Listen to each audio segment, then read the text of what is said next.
to you from the Hudson Media Group studios. This is Talking Politics, and I am the professor, Fernando Uribe. There's a lot to cover, so let's get started. This is what I'm thinking about right now.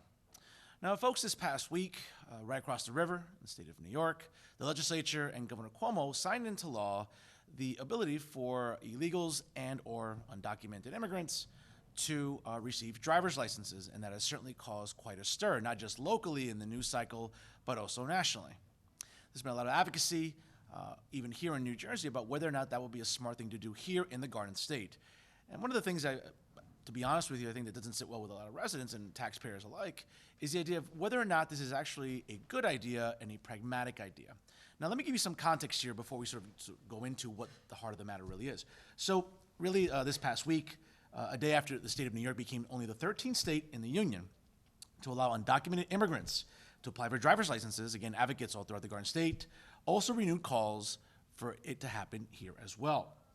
Now, Olga Armas, which is a leader of the Make the Road New Jersey, a nonprofit here in the Garden State, went on to say, quote, "We applaud the historic victory for immigrants and for everyone that cares about respect, dignity, and safety. Now it's time for New Jersey to expand access to driver's licenses. This fight has been waged for more than a decade here in New Jersey and has never been more urgent." But advocates might have to wait indeed, though. A bill that was introduced last year would actually make driver's licenses available to immigrants without legal status in review. Now, Liza Acevedo, who is a spokesperson, coincidentally, for Assembly Speaker Craig Coughlin, went on to say Tuesday that the Assembly Speaker encourages a thorough and thoughtful process during the creation of this legislation. He understands the concerns of the advocates and continues to meet with stakeholders and the members of his caucus as the legislation is still being reviewed at this time. Now, folks, let me put this into context here because I think there's a political component and I think there's also sort of a legal component. And let's start off with the political one. First and foremost, listen, all 80 assembly seats are up for grabs this November, and it's quite frankly the only election on our local ballots. Of course, there are county executive slots, county registers, county clerks, but for the most part, the most important offices for up to grabs here this November are, again, all 80 assembly seats. This might put some of the incumbents, especially Democrats, in a very uncomfortable position. Why? Well, it's going to have to force them to take a side on this issue. Now, listen, we read about it on our social media all the time, and it gets sort of weaponized, at least in my opinion, about where this issue is going. And this is, quite frankly, folks, how we have to sort of look at it. The idea that driving is a right, I think, is silly. We all know that driving is indeed a privilege, not just here in New Jersey, but throughout the United States. And for a lot of advocates that are sort of against this specific piece of legislation, what they're concerned about is the fact, well, why are we giving a privilege away to those that are here illegally? Now, whether you're a Republican, a conservative, a libertarian, whatever it is, that tends to be sort of like the leading argument on the right. And when it comes to the political left, what we keep hearing is, well, we know that illegal / undocumented people are driving, they're taking their kids to school, they're going to grocery shopping, they're going to work, whatever it is, they're utilizing their vehicles. And why not make the roads safer for the rest of us? The problem is that probably the solution is somewhere in the middle. Now listen, again, I'm the son of immigrants, I'm a first-generation American. My mom left the tyranny of Cuba, and my dad left a pretty mediocre economy in Colombia more than 50 years ago. So again, as a son of immigrants, I understand the struggles that they go through. I start with my parents right from an early age. So I'm very sort of, reminiscent of the fact that it's important to understand that there needs to be some compassion and humanity and dignity in this entire process. But folks, let's not forget that, some of those immigration policies that my parents benefited from more than 50 years ago aren't in effect today. And immigration law has changed dramatically. But even the idea that you're coming here illegally, and now here in New Jersey, whether it's Governor Murphy or members of the legislature that want to sort of bend over backwards for illegals / undocumented people when it comes to giving them a driver's license, I think it sends the wrong message. And this is how it's being weaponized, quite frankly, and we see it all the time. Now, whether or not it happens here in New Jersey, again, remains to be seen. Now, here's a legal component of it. Number one, if we are going to provide driver's licenses for illegal / undocumented people, well, then there needs to be sort of a very vetted system and a process to make sure that these licenses are A, legit, B, cannot be fabricated in any way, and C, at least are going into a database that can at least differentiate those driver's licenses from those that, quite frankly, belong to residents and or citizens. And that sort of seems to be sort of the legal argument now about, well, once you register, to apply for a driver's license, guess what? In New Jersey, there's also the voter registration drive that tends to happen with with sort of giving away driver's licenses. And I think this is another aspect where people in New Jersey, whether on the right or the left, get concerned about whether or not this will actually encourage people to register to vote when they're not citizens. Now, again, folks, we've seen across the country, in California, for example, in San Francisco, the city council did pass an ordinance that allows illegals/undocumented people to vote in local school board elections, but not in municipal elections, state or even federal elections. But folks, this is where that slippery slope might start. And I think this is where the argument starts to sort of gain a lot of traction in political circles and also in legal circles. What mechanisms are we going to have in place to ensure that A, there isn't voter fraud, and B, that there aren't people registering to vote that should not be registering? And I think this is really right now at the heart of the matter where this issue lies. Now, again, what happens in the state of New York, again, that's none of our business and it really doesn't have any effect on us. But what happens in New Jersey, I think, really starts with the legislature.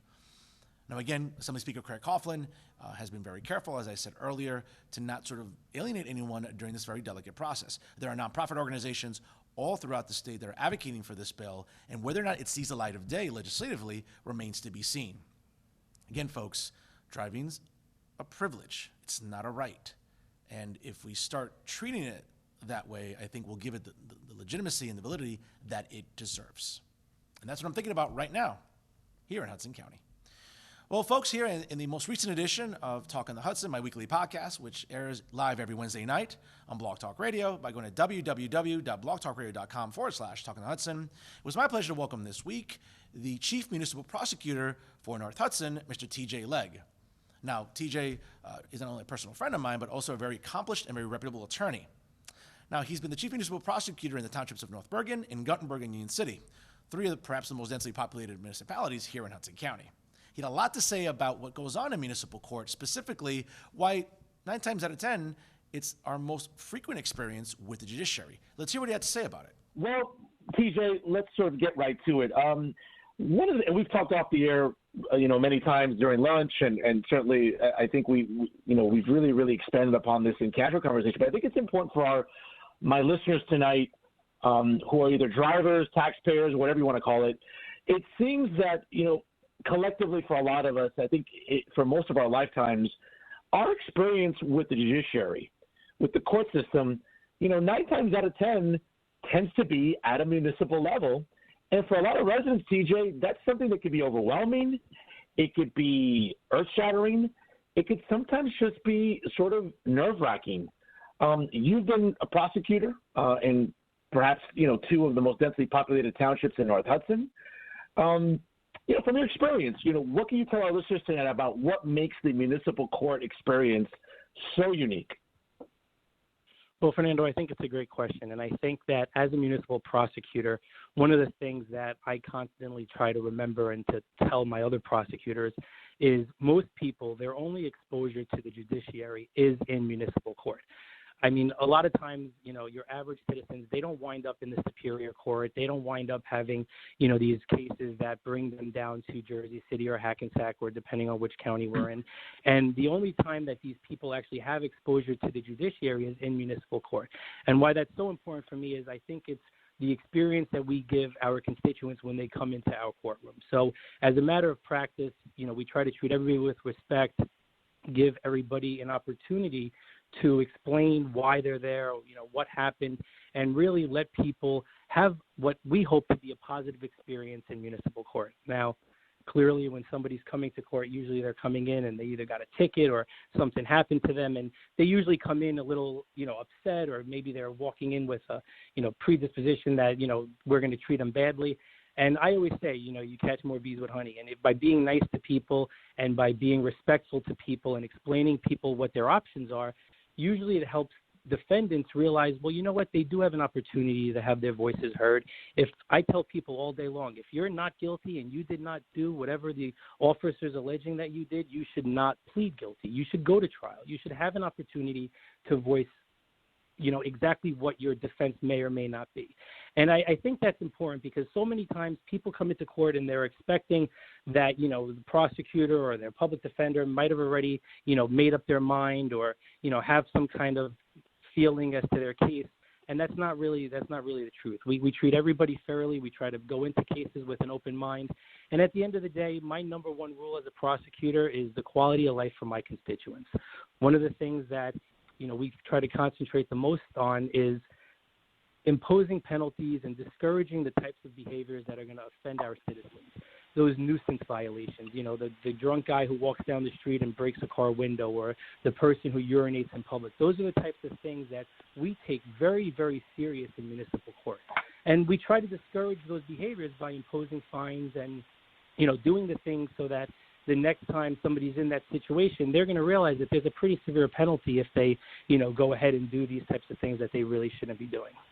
Certainly, TJ thoroughly explained how it is for, I guess, regular people like you and I to sort of go through the municipal court experience, whether it's a traffic ticket, any other sort of violation. Sometimes municipal court can be overwhelming, it can be scary, it can be just downright uncomfortable.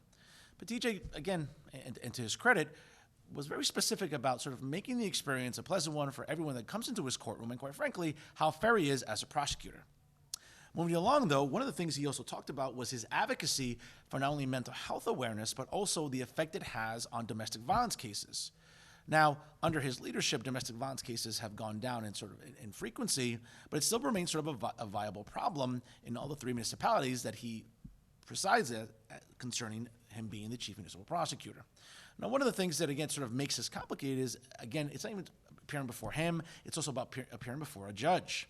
Domestic violence is an issue that isn't going away, folks, and despite the amount of money and resources we have sort of injected into our public schools, into our colleges and universities, even with public service announcements, domestic violence still remains a very serious problem. But TJ's doing a lot in the municipalities that, again, he's a prosecutor for to make sure that the recidivism rate for domestic violence doesn't continue. Let's hear what he had to say about his advocacy for domestic violence. Jersey or nationwide, domestic violence is still something that is extremely prevalent, unfortunately. I'm glad to hear that you, as the municipal prosecutor, again, in one of the most densely populated areas of the state, is taking an initiative on this. But quite frankly, I think it's a testament more to how complicated this issue really is, right? Because as you said, it's not just about the way judges look at this case, but you as a prosecutor, you want to have a reassurance that alleged perpetrators are taking the necessary steps to ensure that they're not recidivating. Okay, recidivism in anything certainly I think is something that is consuming our criminal justice system. And quite frankly, when it comes to domestic violence, it seems that maybe men and women collectively aren't learning their lessons. So sometimes, let's say a regular person like myself might say, well, do we make the punishment more punitive? Do we start, being harsher in sentencing? Do we start being harsher in, not necessarily it's a great question. Yeah. Mm-hmm. I think it's a great question, and I think, it's a little different than, I used the example earlier about the guy who punched the window or the urinator in public.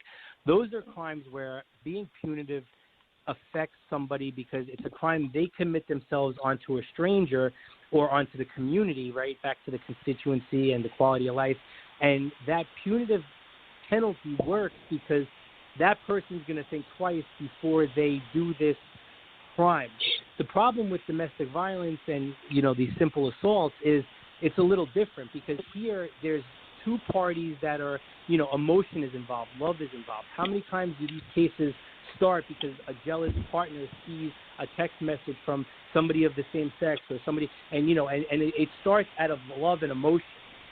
Nobody's urinating in public out of love or punching a window out of love. Like, emotion's not really involved in that. So when you take these types of crimes that involve, like, you hear crimes of passion, crimes of love, these are things that are emotionally driven. And when you add that emotional aspect to a crime or to an incident, it really heightens the necessity for rehabilitation because those that love's not going to, the love might change, but those emotions are always going to be there. And I think it's the ongoing relationship that I care about. I'm a big body language guy. I've read a lot of books, done some, follow, and I think in court I'm often observing people's demeanor and their body language.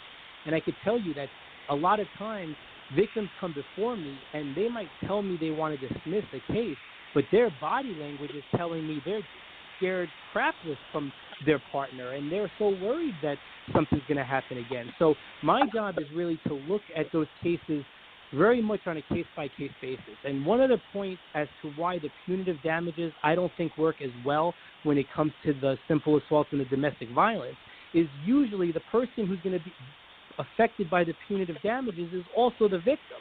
What happens? Husband and wife, 2 children, the wife, and again, I have just as many female defendants as male defendants, same sex, opposite sex. These types of cases have no boundaries. Love is endless in that sense, right? So, like, anybody could commit an assault on another partner so it's not really like, mostly men, mostly women. And I say that because in this specific example, if you have, let's say, a husband and wife, and the wife is the wife hits the husband. Well, if the wife goes to jail, or if we impute a punitive punishment, well, guess what? The husband suffers. If the husband's going to jail for 6 months and he was the defendant, well, now if he's the primary earner for the family, well, what happens? And often victims come up to me and they say, well, I'd like to prosecute him, but if he goes to jail, he's not going to work, and then, I'm not going to have anybody to help support my family.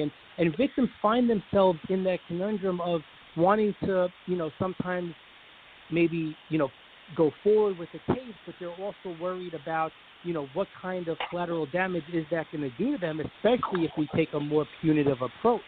So I think that's one of the places where, the simple assault and the domestic violence kind of case is a little different than your, violations on the community, so to speak, because, it's not really, don't get me wrong, I'll send somebody to jail and I'll impute punitive damages if I have to, but at the same time, whether it's a month or 3 months, when that person gets out, he's still going back to that same house with that same victim or him, you know what I mean? So there really has to be an element of the mental health that's addressed, because otherwise you're just going in circles. And a lot of times, and I hate to say it, but if somebody, gets that punitive penalty or does a month or 6 months in jail or whatever it is because it was a really serious offense, they might come out and they might even be more frustrated because they never got the help they needed.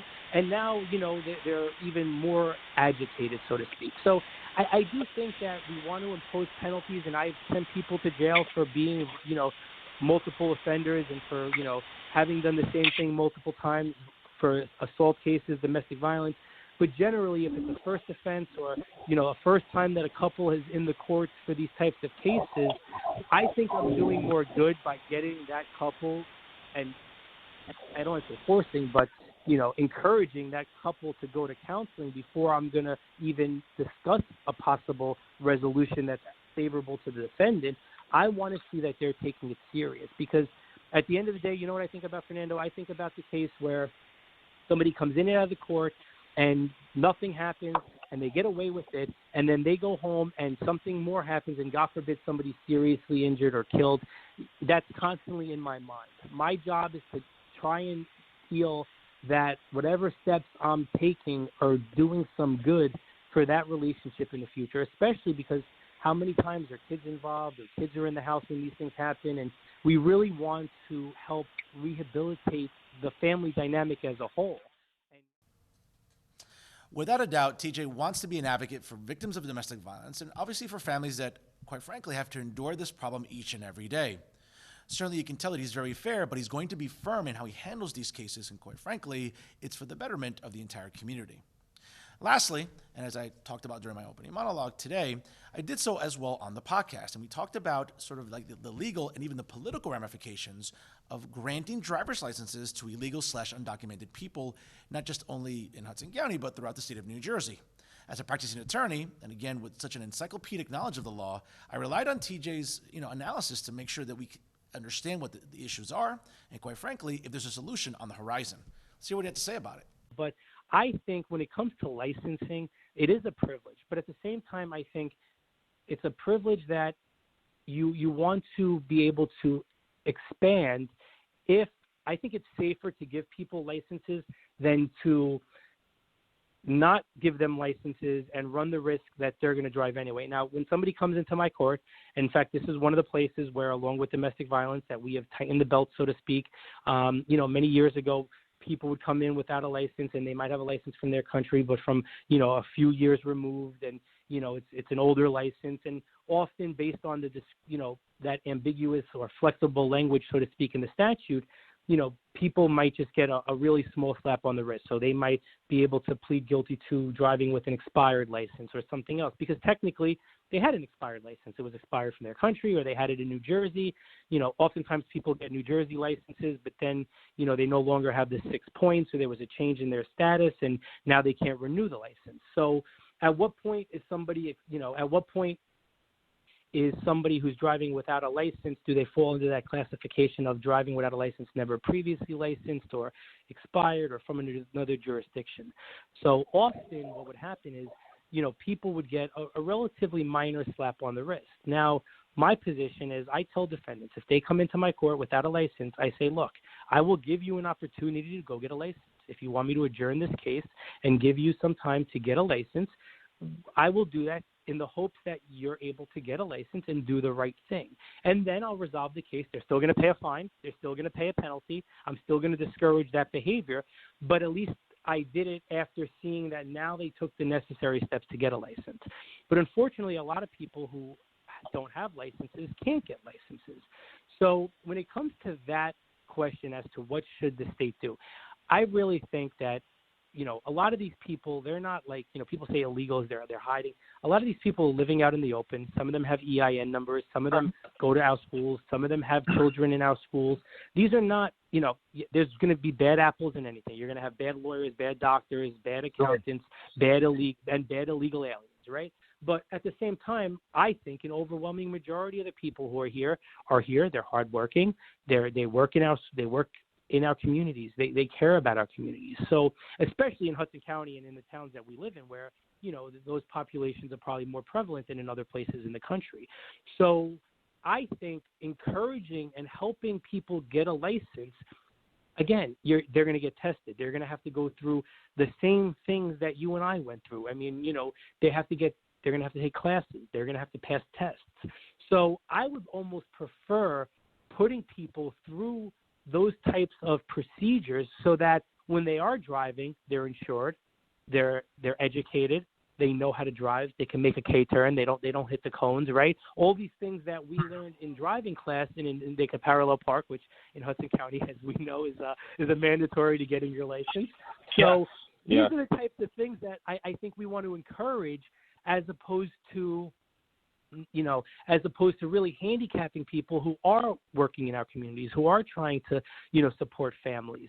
I mean, look, I'm a big believer that, we should be more, integrating as opposed to excluding. Now, again, don't get me wrong. You come here illegally, I can understand the other argument. And you and I have had these conversations as friends, in terms of, what's right and what's not right.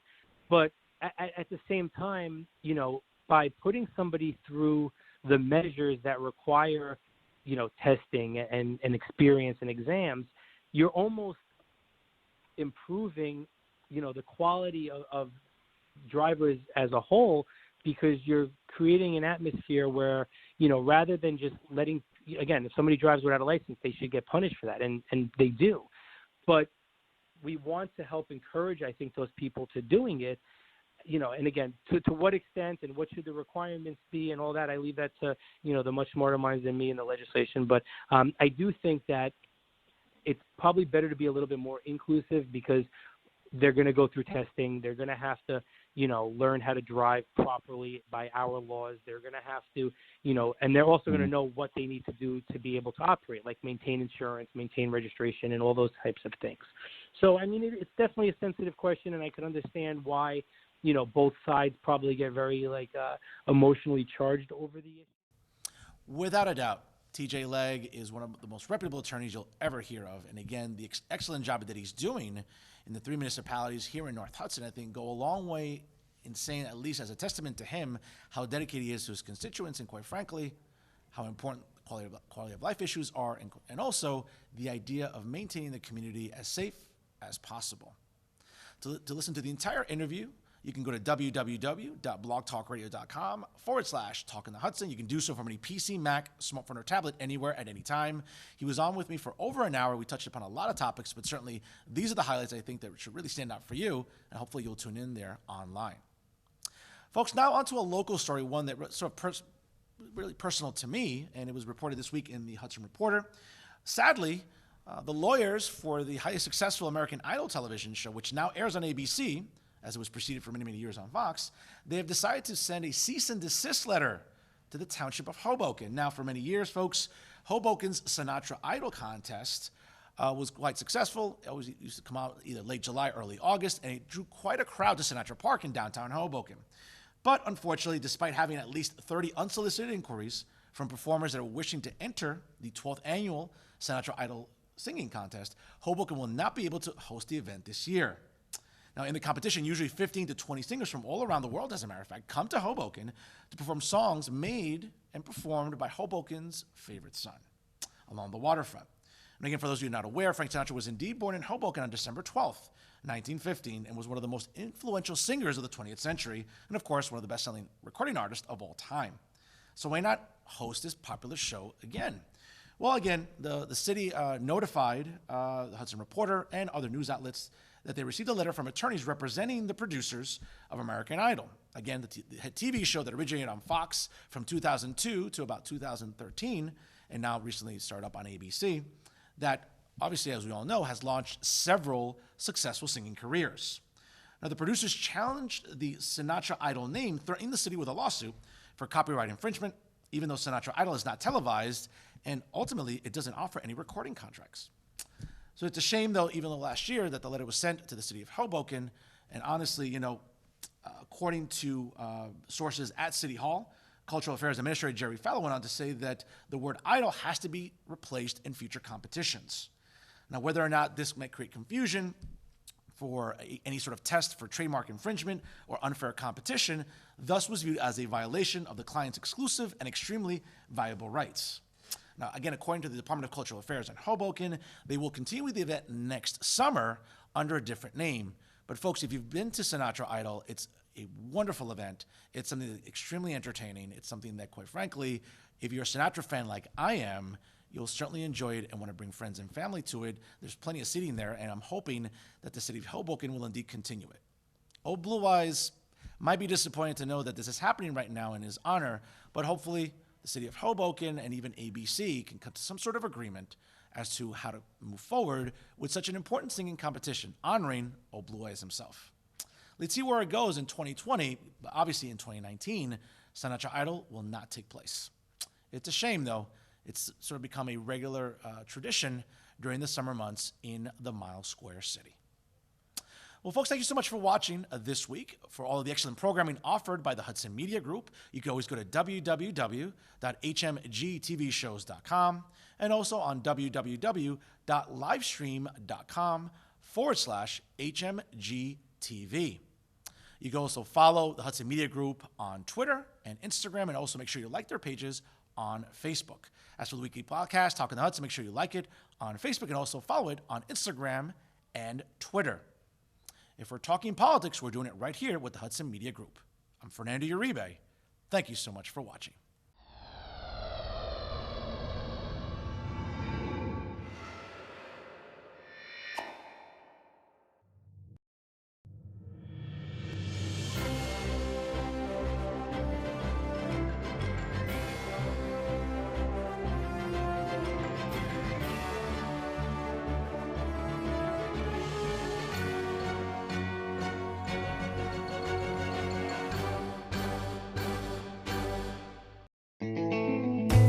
Don't forget to catch Fernando's podcast at blogtalkradio.com/talkonthehudson. New episodes available every Wednesday night at 9 p.m.